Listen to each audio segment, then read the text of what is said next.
Right, you feeling that? I'll wait till the slap bass solo comes in. Ready? It's coming up.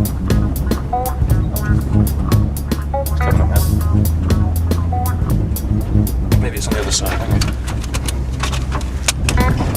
Here we are. It's coming now. This is it. Yeah. It's coming up. Just a little forward. It's coming up now. This is it now. Ready? Ready for this? That's not it. Just a minute. It's coming. It's the next one. I always get confused because it sounds the same a little bit before and then it goes into the really. It's coming. It's coming up. It's coming up. Oh! Oh! Oh! Oh! Is it odd? It's the last one standing, I think. Yeah. So, those of you been following me over the last few days, the last 3 days, I've done 3 videos with my friend David Jenkins here. David is not only the lead singer in the ultimate Coldplay band, going around doing gigs all over the place. So I'm sure we've got many Coldplay fans here watching at the moment. Millions tuning in, I should imagine. So I bit off a little bit more than I could chew. So I started off, when did we? 3 days ago we started.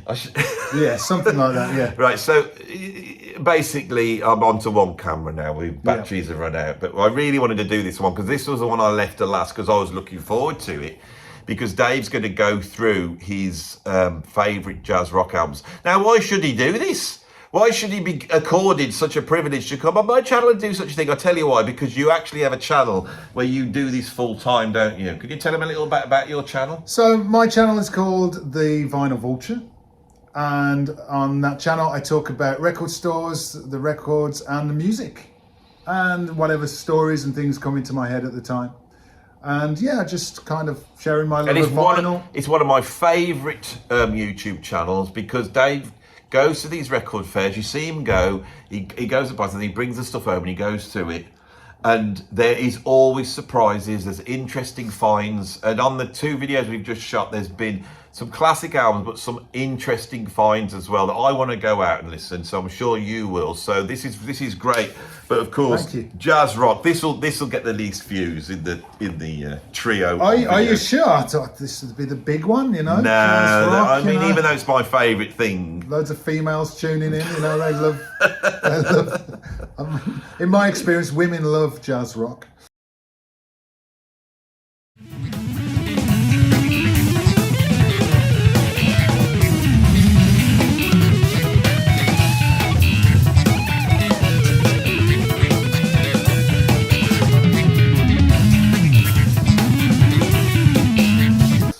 Okay. If women love, if there's a jazz rock album that women love, it's not a jazz rock album. That's true. Because women cannot like jazz rock. Is it because genetically, this is one of the things that is well known. Is it because it's difficult to dance to? You think? I don't know what it is. I think it's something to do with their waters and hormones. I was at a Thundercat gig last week, and he was doing some kind of weird kind of jazz soul kind of stuff. And there was a woman right in front of me, really trying to dance in 7/8. It was really interesting. I think women are more than capable of dancing in 7/8 if they want to. She wasn't though. But I don't know whether they want to. There is a book written by Walter Kolosky, who wrote the one of the Beth Mahavishnu Orchestra sort of biography things called "Girls Don't Like Proper Jazz." Oh. Okay. Which, although is not true, there's a sort of alternative truth that is revealed by that, because jazz rock, even more than prog, it's a difficult sell for people because unlike prog, there's no vocals, is there? So it really is for, I think, the general audience. It seems to be about chops and virtuosity, but it's not for me. Some people view it as all head and no heart. Yeah, I don't think it's like that. I see it the other way around. But there is emotion in there. It's just harder to find. It's less obvious. For me, it's about the compositions, and it's about musicians expressing themselves with a big budget, which they can't do now, and they couldn't do before. But in the 70s, suddenly had these huge budgets, and these bonkers musicians are allowed. So it's almost like more proggy than prog for me. Yeah. Proper jazz rock, not the funky fusion that you get later on. So you've brought in your 10 favourites I have indeed. jazz rock albums. Shall we start number 10? Shall we start number 10? At number 10, I've got my bag for life here. Oh, let's get this right. Give me a second. Now, at number 10... I haven't seen these, by the way, so I will be reacting in however way I see fit. I struggled with... I was going to do 2 for number 10, but I don't know if you'd allow that, would you? No. No. So, at number... No, and I don't want to know the other one. Don't try and sneak it and say what was going to put this in. Don't even bring it out. Have you brought it with you? It's here. No, well, don't just take it out now without them seeing. Don't cheat and try and get 2 in. Taking that one out, that looks interesting. That's an amazing album. Put it in. Right, look, don't show them it. I'll make a decision here what we're going to have here. That's got to be spoken about. And I've never seen a copy in real life. That's amazing. What were you going to put in its place? No way! That's pants, that is. Right. That is a great album. He's going to try and offer this up. He's going, this is where jazz rock fusion start. Even the fresh cream. No, it doesn't. It starts here. Indo bloody jazz fusions. John Mayer, not the modern one with the cheekbones and the bloody blues guitar licks. No, the one who wants to be Eric Clapton. Yeah. No, we don't want that. Or Ian Parker. Well, Ian Parker. One of them. Yeah. But no, this is where it's at. Wow, I would love to own this. This is an incredible record. Yeah, it is. I love Indian music. Of course, I love jazz and I love fusion. And this is what it is. And it's very early. And it's got Joe Harriet on the saxophone, who played with Armando Silva, was it? Yeah, it was. He invented free jazz at the same time as Ornette Coleman, may be even before, and late then 50s. Yeah, and then invented this sort of Indo-Jazz fusion, which is really the beginning of the fusion. Joe Harriet was such an incredible musician. Now, for years and years, and I now can say this, when I have mentioned it on the channel, I've always said, and also he was related to Ainsley Harriet, the cook. And now comes the interesting part. Let your fingers get in there and have a good old rub-a-dub. Right, and I said that. I mean, you've laughed at that. I said that thinking it was true. Oh, I see. Because I'm sure that Ainsley Harriet was once on the television and he said it was true. Now, we have looked into it on the channel and it doesn't seem to be true. I had one viewer that was so interested in this fact that they went off and did some research and he came back saying he didn't think it was true. No. But he could have been like a friend of the Harriet family. We need to know more about this. Wasn't he from the Caribbean? Joe Harriet. Yeah. He's from the Caribbean. Yeah. We've got Alan Ganley on drums, who is a fantastic drummer, and he's very precise. And I have always felt has got a very similar sound to Bill Bruford. I often wondered whether Bill Bruford had listened. That's an interesting thing. Maybe. Yeah. So I'm going to interview Bill soon. I might ask him that.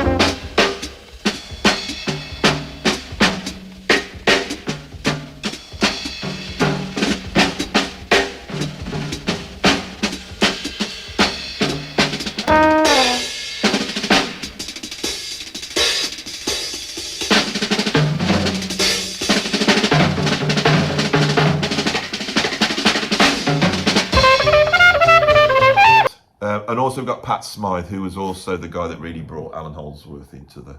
Oh, I didn't know that. Yeah. I didn't know that. This is something else. So yeah, Fresh Cream, great album, but this is what you've got at number 10. This is better than Fresh Cream, I must admit. Yeah, let's put this more interesting for the viewers. More interesting, and this is a fabulous album, and I'm going to get nerdy on it. It's on mono look again, Andy. Do you like your mono? I love the mono. It's got more direct, real sound, and it's what it was designed for. So, yeah, this is a great record. I love this album. And it's interesting, it's engaging, it's groundbreaking. Yeah, I'd love a copy of that. When did you buy that, recently or a long time ago? I bought that yesterday for £14. I'd listened to it online loads, and I went to Record Fair and it was there, and they actually wanted £15 for it. She knocked £1 off. What a deal. But yeah, I think I've seen that around for like. Yeah, is that 40, when she found 50. Out that he wasn't related to Ainsley Harriet? That's it, I think. Yeah. He ain't bloody related to Ainsley Harriet, you big fool. Knock me a quid off. Oh, I thought he was. That's why we put the quid on. No, he's not.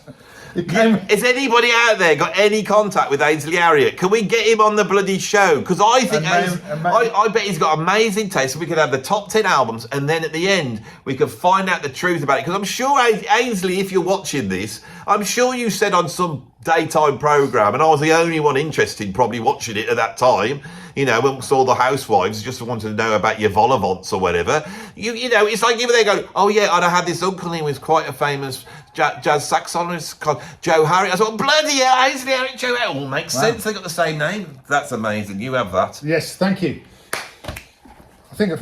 So that's passed the test. Yeah. Next up,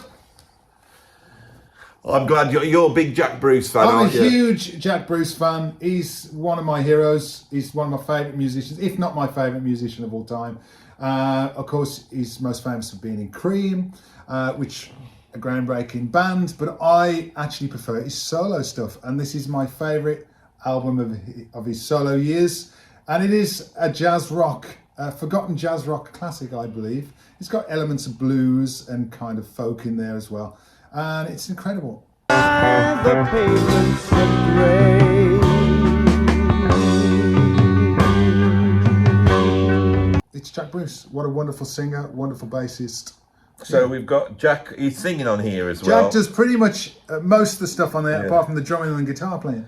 Yeah, you got Steve Hunter on lead guitar. It's Jim Keltner on drums, is fantastic drummer. And Jim Gordon. Jim Gordon, the late great, but completely off his head. Off his box, but he plays some wonderful odd time signatures on there. Yeah. It's a fantastic record, and if your viewers don't know it, they should check it out. It was once on a Nice Price label. It was on $2.99. $2.99. So how much did you pay for that one? Because I can tell you that now. I bought this when I was about 15, and I think I paid about £5 for it. Yeah. Was it second hand, was it? It was second hand.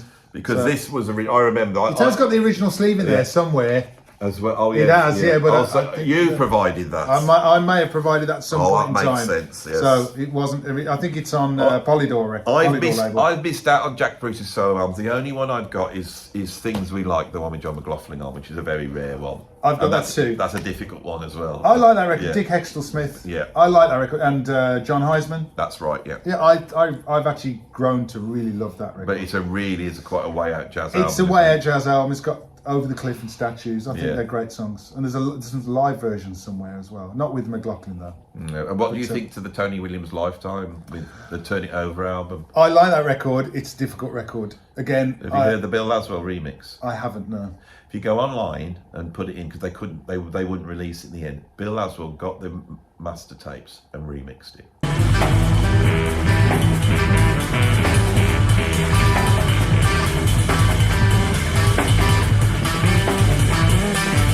Okay. And so there's this incredible produced Turn It Over. Now, no one's that interested because it's not Emergency. I never quite got this because for me, Turn It Over is as good as Emergency. Yeah. I don't know why they say the Emergency's so amazing and Turn It. And Jack Bruce coming in is an amazing thing. Yeah, he was incredible, and I love the clips that was recently released on YouTube with Jack singing and John it was incredible when that came. It's mind blowing. It's mind blowing. Yeah, he's really underrated. Considering he invents electric bass playing pretty much. Yeah, he invents fusion, heavy rock. He invents prog.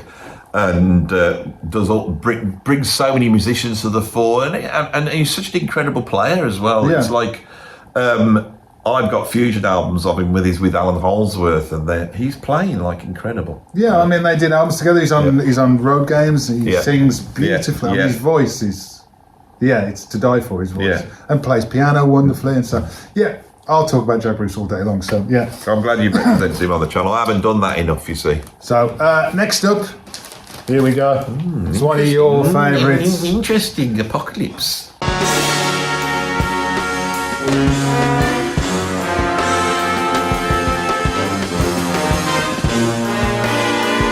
Apocalypse. I bought this album when I was about 15 and I did not understand it or get it. It wasn't rock and kind of heavy enough. But over the last 10 years, I've really got into it. And I think it's a wonderful album. I love the orchestration, George Martin, obviously, and I think it's brilliant. John McLaughlin. Yes, incredible album. It's got your friend... Dr. Michael Walden. Yeah, wonderful drumming on there. I think it's a great album. And this album, I could have put in the prog section. Yes, you could, yeah. I think. This is a crossover album. It's very proggy. But yeah, John McLaughlin, genius, amazing guitarist, amazing composer. So yeah, and it's got John Luke Ponty on violin. I love John Luke Ponty. Now the thing with this album is, John McLaughlin on the Lost Trident sessions wanted to bring an orchestra in. He always wanted to bring an orchestra in. It never happens. So he reforms the Mavish Orchestra, and then he decides to do this orchestral album. Now, he's not going to do a Moody Blues or a Deep Purple. Now, I've listed those albums at loads. And what you've got is you've got an orchestra and you've got a band. And the actual logistics back then of trying to record the two at the same time is difficult. Deep Purple did it by doing it live, so that album's full of reverb and, you know, and all that type of thing. This, production-wise, was ahead of its time because they actually had the band play at the same time and integrating and reacting to what was going on. But because of that, it was a production nightmare. They had to have video link, it's 1974, video link between the Michael Tilson Thomas conducting and Narada Michael Walden that was put off in another room. So he's trying to play in time, you know, with an orchestra going on, a band going on. So they pulled off a miracle. But for me, I often think if we could go in with AI and give Narada, especially the drum sound that he has on Visions of the Emerald Beyond, this would probably be the greatest album ever made. Oh, it's incredible. It's just those little drums for me. And the production, everything's quite. Yeah, it feels a little bit compressed. Yeah, that's it. Yeah, but I love the compositions. And I'm not saying this to denigrate the album. What I'm saying is that this could well be the greatest album ever made in terms of jazz rock fusion prog. It's so outlandish, it's so out there, it's so heavy. The orchestra is properly integrated with the band. You know the beginning of Vision is a Naked Sword is going down and all that together is probably the heaviest thing that's ever been recorded. If only they could just pump them bloody drums up. Yeah. I think Noran told me they had like 4 mics on the kits, like 2 overheads, bass drum, snare drum. Oh, wow. No wonder. Yeah, sounds amazing. And the cover's a bit weird and wonderful as well. We're talking about covers here. Chris Poisson, who did that. I think that's a great cover. Yeah. It's very, very much of the time. Yeah. But yeah, that's number. Yeah, we'll just keep going. We'll just keep going. Yeah. Okay. Next up. Keep going,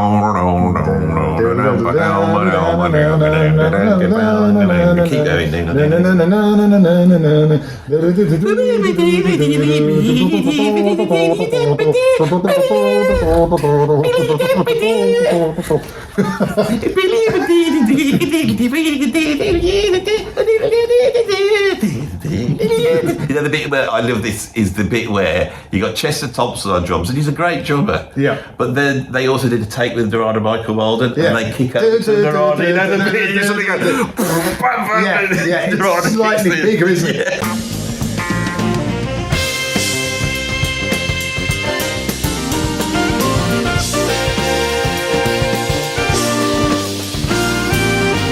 Oh, it's just the best. It's the best Weather Report album ever made. It's incredible. I had difficulty deciding which was the best Weather Report album. This one.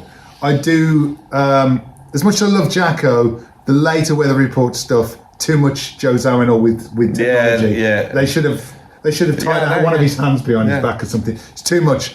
But the early stuff's fantastic. But I think this is the peak for me in terms of albums. You know that Narada Michael Walden got asked to play in this band. He didn't want to play this. He wanted to play with Tommy Bolin because he loves guitars. I'm not telling Narada. Tommy Bolin's fantastic. Yeah, and he wanted, so he turned it down, and they said, "We need a bass player." He said, "Go and check out my friend Jaco."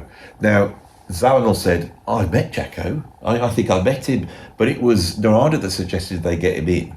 Right, okay. So he comes down, and they got him in because this tune "Cannonball" is a tribute to Cannonball Adderley. That's right, yeah. And Cannonball Adderley had died, and Jaco's dad either was a massive fan of Cannonball Adderley or actually knew him. He was a musician. Well, Cannonball was from Florida, wasn't he? Yeah, so they're both from Florida. So he thinks, I'm going to bring Jaco in.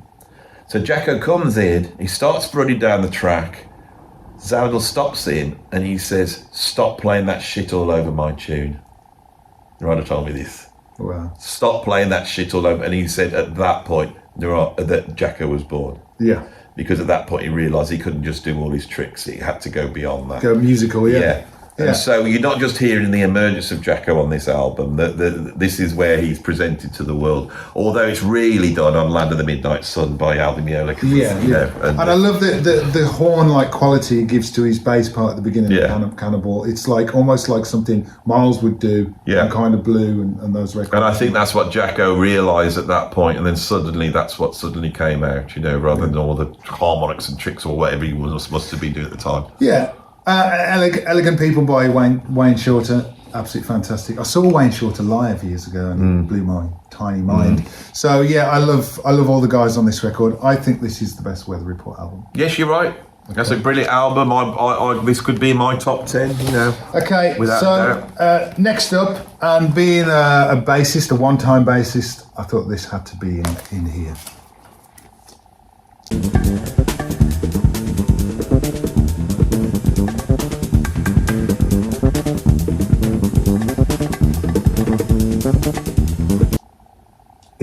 You can't not put it in. It's a brilliant album, yeah. You can't not put it in. And again, we're talking about... God, you've got a different...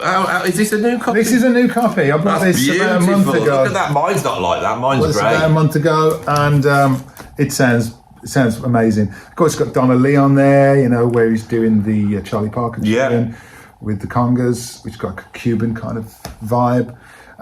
It's got everything on there, hasn't it? Come On, Come Over, which has got again Narada Michael Walden on drums. Look at the lineup of this though. Randy Brecker, Ron Tooley, don't know who the hell that is, Peter Graves, don't know that, with full brass section. Then David Sanborn, Michael Brecker, Howard Johnson on baritone sax, Herbie Hancock, Don Elias, Narada Michael Walden, and then Sam and Dave on vocals. That's insane. I've never heard of any of them. It is insane. It's incredible. I love, Kuru Speak Like a Child. I just think the way he lays down that groove, and of course it's before the time where you could, do takes and mix things in. This is why he's better. Just grooving it for that length of time. Is that Lenny White on drums on that one? I think Lenny White is on here somewhere. The groove. He's on Opus Focus, which is fantastic as well. The steel drums, I love that record. This is a fantastic album. A jazz rock fusion classic. Jaco was the man. He's the man. And although he was one of the great bass players of all time, I've said this over and over again, his real legacy is the compositions. The compositions are unbelievable. Like Three Views to a Secret. Yeah. I just love that, And I wrestle between this and his Word of Mouth album. Yeah, it's an amazing album. I love that record, but I think this as an album is probably a bit more complete. Yeah, I think you're right, yeah. Yeah, a bit more complete.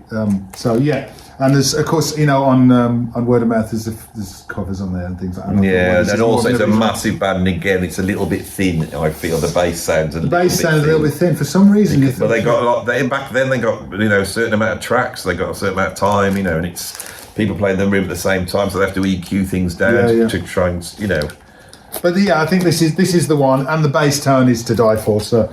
Incredible. So next up, something a little bit different you may or may not have heard of. Now for something completely different. Ooh, very interesting.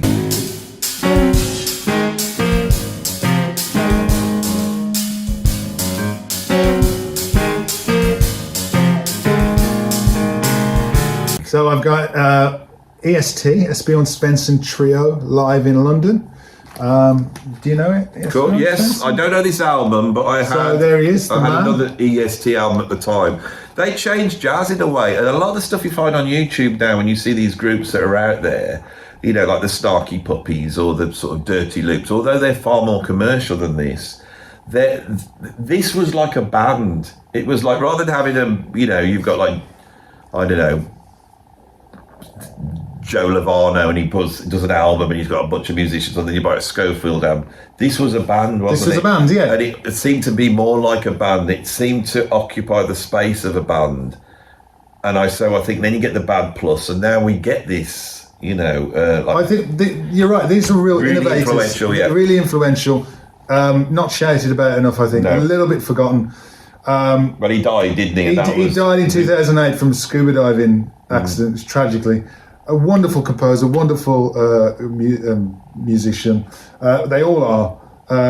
The bassist, Dan, what's his name? Dan Berglund. Dan the bass man. Dan the bass man. Dan Berglund. upright bass. Yeah. You've got a wah-wah and distortion pedal Yeah, when you that's right. bose it, and they kind of at times they sound like Radiohead. Yeah, they do. And Doesn't the drummer put things through distortion? The drummer just, again, he lays down such amazing, unusual grooves to their tunes. Kind of neoclassical. They got the Swedish folk thing going on, but with jazz. Very Keith Jarrett in places. Very Keith Jarrett in places, but also very hip. But very hip and trip-hoppy more type, kind of progressive. Can you be more progressive than Keith Jarrett? Probably not. But in terms of production, I would say they are. Can I have a look at the? And this is a lovely. This is such an incredible live album. So well produced, and it's great. And again, if you want to know, What about the guys did after Edgeborn died? well, these guys, the guys do solo albums, and they've also do separate bands, which are they're still working musicians. Yeah, they're still doing great stuff now. But yeah, this is a fantastic record. I think I can't remember what album I had by them. It's a studio album, but I imagine I didn't quite get the. At the time I was listening to them, they were just emerging, and I wanted to know which album I could get where they did all the wah-wah pedal stuff, because the one I got was pretty much just a straight. They did do some straight ahead stuff. They did an album of Thelonious Monk tunes, which is a very nice record, but it's not particularly progressive. And but this has got all the wah-wah stuff on. It's live, and this is wild. That's a good. It's your kind of thing, Andy, because like the last song is like 17 minutes. I like that. 30. So you can see it. Behind the Ashmack. Behind the Ashmack. Got weird titles. What the hell's a Ashmack? That's a sort of. Put it on the head, maybe. It's some sort of item of clothes, isn't it? Or is it probably a fish that they eat or something? Oh, I imagine it's something like this.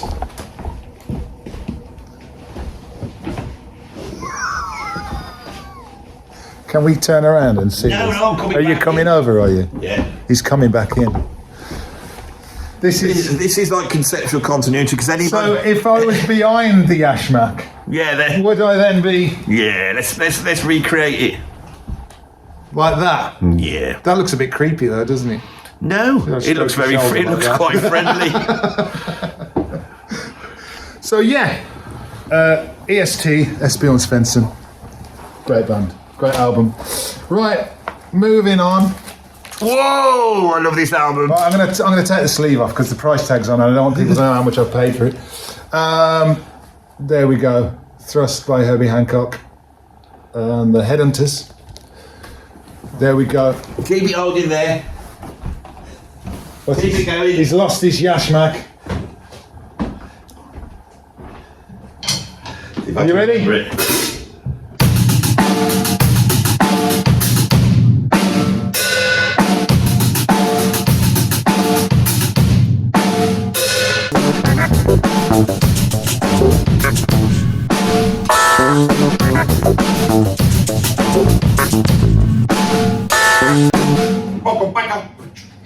But the thing is, Actual proof. That wasn't actual proof. Spanker Lee. That was I just did. Not actual palm grease. That's it. Palm grease. Yeah, but you know it, don't you? I know it. Yeah, that's one of those. That is one of those drum beats that you can just play it and people go, "Yeah, I know that." Yeah, it's fantastic. It's Palm funky. grease, yeah, Mike Clark. absolutely one of the greatest drummers of all time. He's incredible. Paul Jackson, one of my favourite bassists. He's my favourite bass player. It's got one of the best tones, natural tones. It just sounds kind of real, unaffected. P bass, naturally overdriven, naturally funky. And he's one of the great. funkiest players, but then what he does is you go, yeah, that's ridiculously funky, but he doesn't go for the obvious fun, does he? No, he doesn't. He doesn't. And I think, and I know you dislike of the Chili Peppers, but I think I love the Chili Peppers. I think Flea. Some of the ideas behind the funk, I think it's from this guy. That new Flea album's a monumental album. That new Flea album is very good. I've listened to that a few times. It's very, very good. I'm going to get a copy of it. Yeah, and on vinyl. Yeah, I might do. Wow, yeah. that's going to cost you about 30 quid, you know that? I don't mind spending that. I might get it actually. That's what I paid for this. Yeah, well, that's worth it. And look at the cover. There he is in his UFO going around above somewhere in South America, looking at the sort of ancient landmarks of other people. Machu Picchu on Mars. That's it, a Machu Picchu on Mars. And the thing is with this UFO, he didn't have to have steering wheel and gear stick, not Herbie. He plays his way there. Plays his way there. So you can only get there if you can play jazz funk. Yeah, exactly how he does it. Cycle of fifths. He goes straight down, C there, right? And then he's got F to go left, right? Hasn't he? You see what I'm saying? Yeah. Father Christmas goes G to go down here. He's got G there. If he wants to go into reverse, he's into the bloody flat keys. That's it, yeah. And then he can go into other dimensions by doing 7 sharp 9s and then G major over F or something like that. He's got all those going on. Yeah. All of that. You can tell. Look how proud he is while he's doing it. He's like, he's not even looking at Back of Pichu. I don't even need to look at it. I've flown out to watch it. It's wasted on him. Yeah, I don't, but now I'm here. I don't even need to look at it. I can't look at it because the windscreen's fogged up anyway. Because the bloke who did the airbrushing couldn't do the glass. But that's not a problem. And the other thing I like about this, we've got Benny Maupin's incredible bass clarinet. Oh, look at it. Yeah, that's impress the ladies, wouldn't it? It would, yeah. The question is, Andy, is this better than Headhunters? I'm normally quite good at this, aren't I? Because I prefer this to Headhunters. But I'm not saying it's better. I prefer it. That's on an advert now, did you know? It's on a bloody advert. But I prefer this to Headhunters. The problem is with this band is, the big live album with the fish on the front. I nearly brought that one. That is the best one. I nearly brought Flood in. That's and I went wild. For this. And I went for this. They get Flood. Did I choose poorly? Flood's amazing. Yeah, Flood. I haven't got Flood. So that's Flood, probably why I want to have it, Well, I chose this over Flood, I'm sorry. Yeah. They're all amazing. Yeah, they're incredible. So, there's a bit of Herbie. You bastard. See, He's done this on purpose. I brought this album in because I know Andy hasn't got it. No, I brought this album I've got it on CD. I brought this album in because I think it's superb. It's incredible. There we go.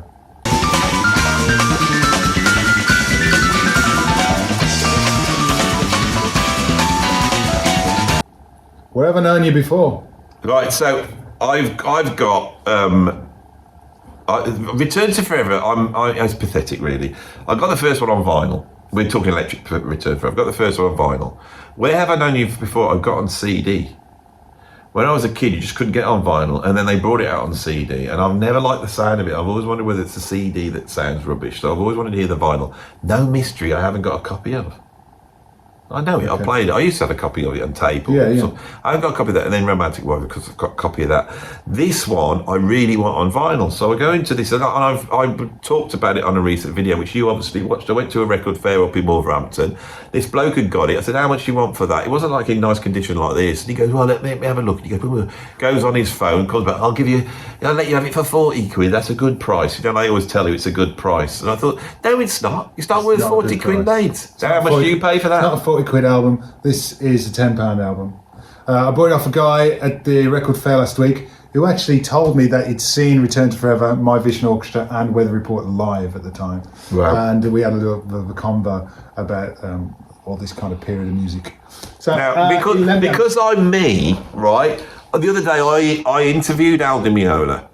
Because he's my mate now, you see. I've got his number in my phone. We text about stuff, if I'm having a pizza, he knows about his pizzas being Italian. Well, what's this one going to be like? He gives me some advice. Anyway, here he is. I've never seen this photograph before. He looks so young there. I haven't got a beard. Yeah, he's got a beard to make himself look a bit. I had the balls and the gall on my interview to say to him, your guitar sound, I don't think it's that good on this album. And he went, yeah, it's terrible. Yeah, it is a bit waspy. It's a wasp. Go and check it out. It's wasp in a jam jar. Because basically, the deal they had at the time, they had about a day to do this or something. Yeah. It's incredible. But what I love about this album is it's funky. It's got rock elements to it, but I love the piano liet motifs. Liet motifs. They got liet motifs on this one. And it gives you like a little palate cleanser, like a little breather. It does. I wish he'd done that on every album. He should have done that. It's beautiful. Song to the Pharaoh Kings might be Return to Forever, their most blistering, insane. The final tune, 17 whatever minutes long it is. It's fantastic. I love Earth Juice. Yeah, that's Chick Corea said, right, chaps. I think what we'll do today is invent disco. I've got this idea for this thing called disco. Shall we try and invent it? And they try their hardest don't quite invent it. You know what I mean? It's like there's something going on Earth Juice, which back in '74, that pumping open hi-hat didn't really exist. No. Some drummer's got the credit for it, and he's still bloody living off the fact that he invented that on a Howard Melvin and the Blue Notes album. This. But yeah, I think that I often wonder whether Lenny White actually invented the disco beat on that. Well, Earth didn't he? Juice album. Was he a composer? No, he didn't compose that one. That's Korea. Yeah, but He composed Shadows of Low, which is one of the great compositions. this is a great album, and It is great. and it sounds great on vinyl. I bet it does. It sounds great on vinyl. It's £10 album, kids. Don't pay any more than that No. if you do see it. So yeah. Brilliant. Fantastic. Rubbish cover as well, isn't it? I quite like it. Do you like it? Yeah, I don't know why I do. It's very cheap though, isn't it? Okay, so I had to wrestle between 1 and 2. They're pretty obvious jazz rock classics, but I'm sure we'll have plenty to talk about. So I've gone for this at number 2.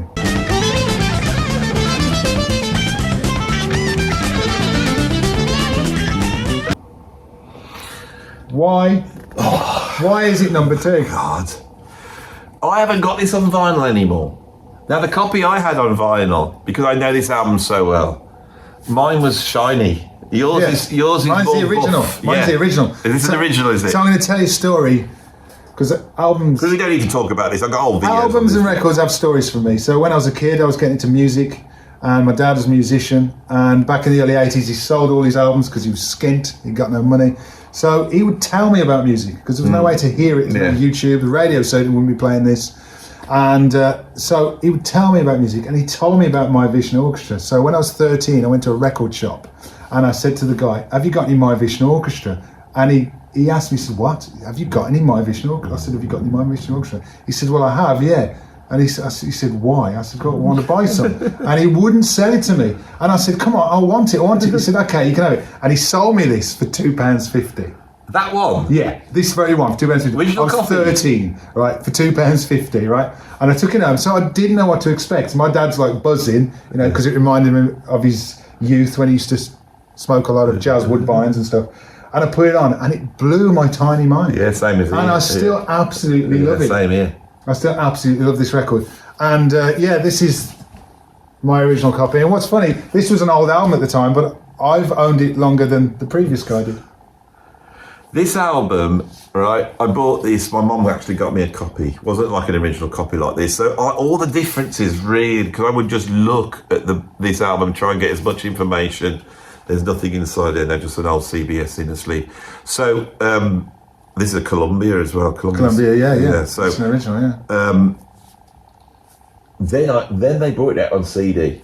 And it did sound amazing on CD. Yeah, it does. And I had it on CD, yeah. I bought it on CD, and I went to get my vinyl copy. I went to some guy, I said, "You've got to check this out," and gave it to them. So I gave my vinyl copy away, and I haven't held one since then. And as soon as I hold it, it's almost like making my hair stand on end because I'm going to have to get a copy of it. And it's lovely texture, that. Yeah. It's nice, yeah. proper. But it's been looked after. And I love that. I love that album still, to this day. So for me... Was that number 2?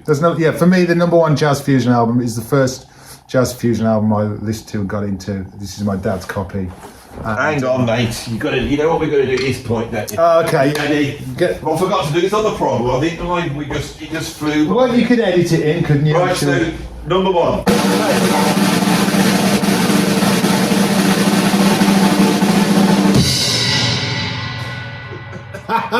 There we go.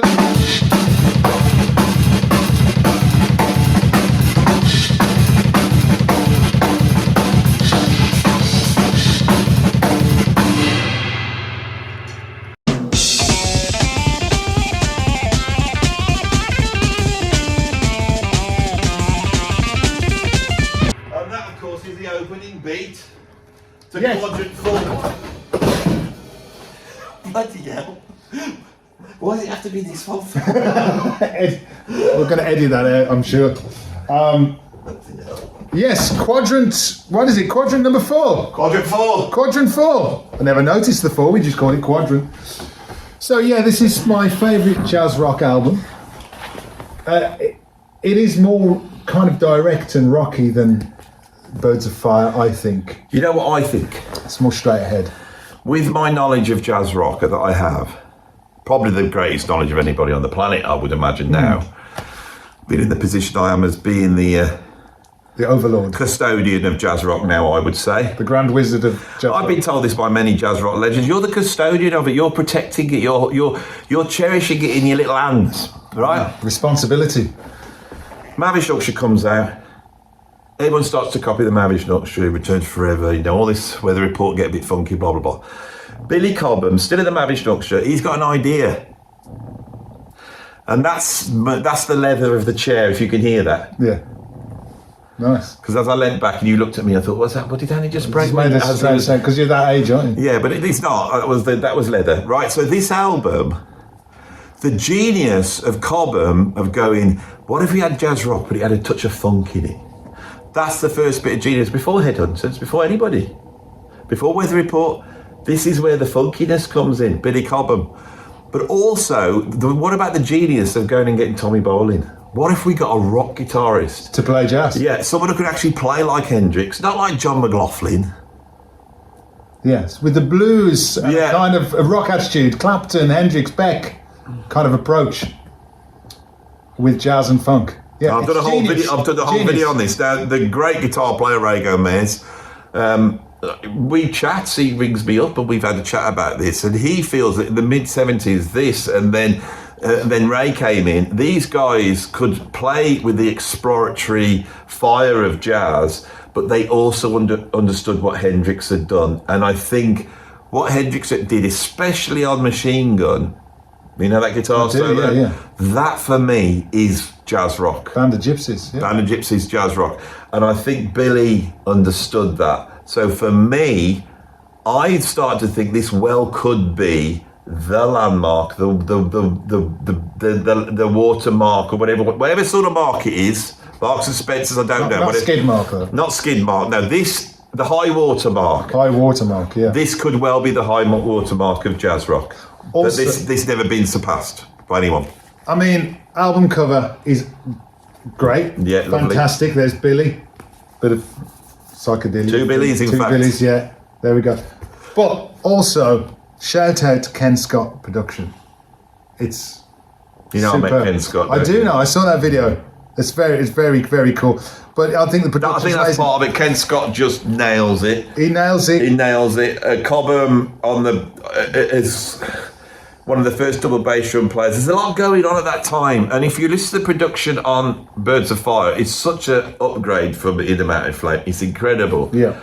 But this is even more incredible. I think so. And yeah. then Crosswinds is incredible as well. Crosswinds, I nearly went to Crosswinds, but I think just because of my relationship with this record, but hearing it about 13 years old and just absolutely loving the grooves and loving the hooks. There's lots of hooks in here as well, isn't there? There's things like earworms. I'm starting to think it's the greatest jazz rock album ever made because of the fact that it's so accessible, the fact that it's impinged on culture, because, I mean, there's more than one hit single that is a sample from this. I know Massive Attack sampled. I'm not sure, but there's going to be hip hop and there's going to be all kinds of things. And the groove on Stratus goes beyond fusion. The Stratus groove starts to open you up into the realms that you'd hear with like the orb and it's like dub and it's just that sort of groove is incredible. Yeah, and Tommy Bolin, and I love Tommy Bolin. He's amazing, but he was never like this before or after. No. I've listened to his stuff he did with Glenn Hughes and solo stuff, and it's good. It's really okay, but this is playing on here is superb. Maybe some drugs was involved, that maybe a bit of decline. But I actually think when he's soloing, Jan Hammer's comping is so unbelievable that those blues licks are being propelled into space by what Jan Hammer's doing. Because the only other place he ever sounded like that is on the track Marching Powder, which was on his first solo album with Narada Michael Walden on drums, and that's incredible as well. But it's Jan Hammer, who of course is the greatest musician of all time. I mean, you all know it. I thought it was Jack Bruce. No, it's Jan Hammer. It's Jan Hammer, is it?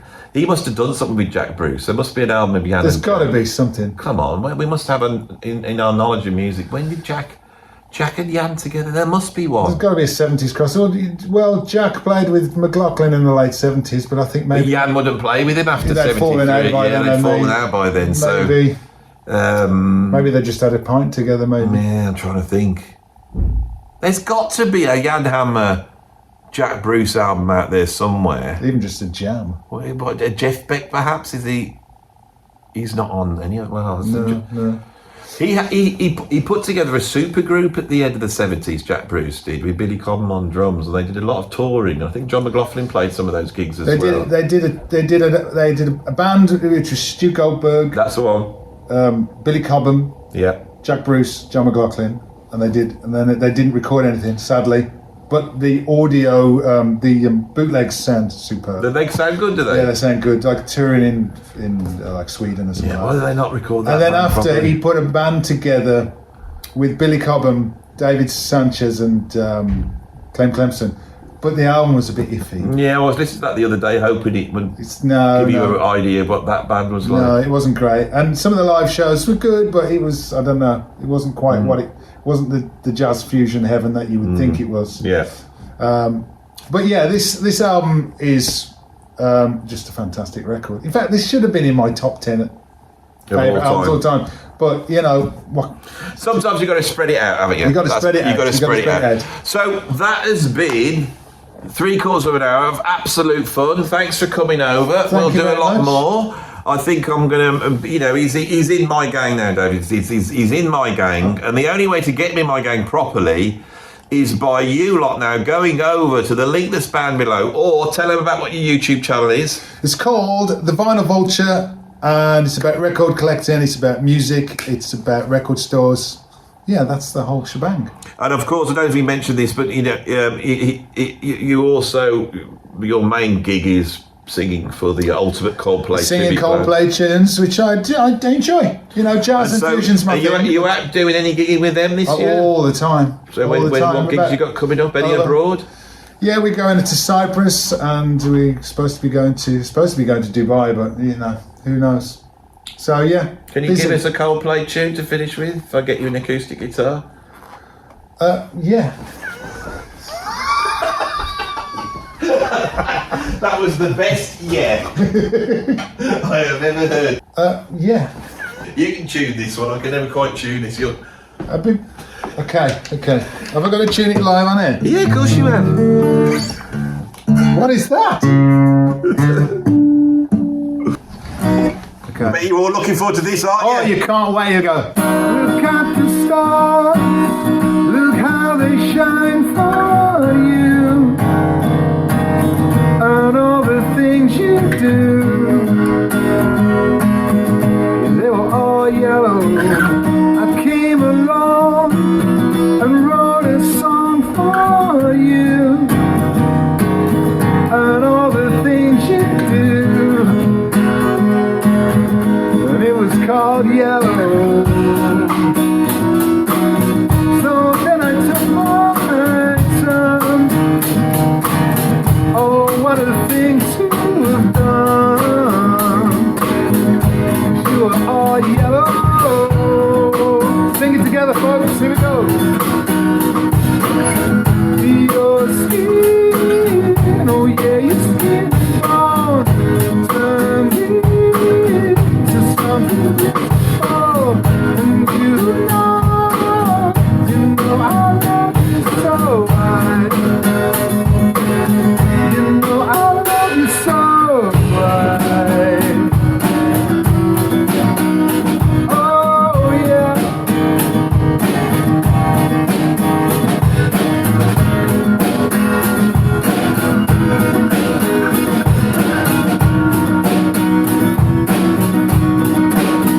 Oh yeah. Look how they shine for you. Look how they shine for you. Look how they shine for you. Look how they shine for you. Look how they shine for you. Look how they shine. Look at the stars. Look how they shine for you, and all the things you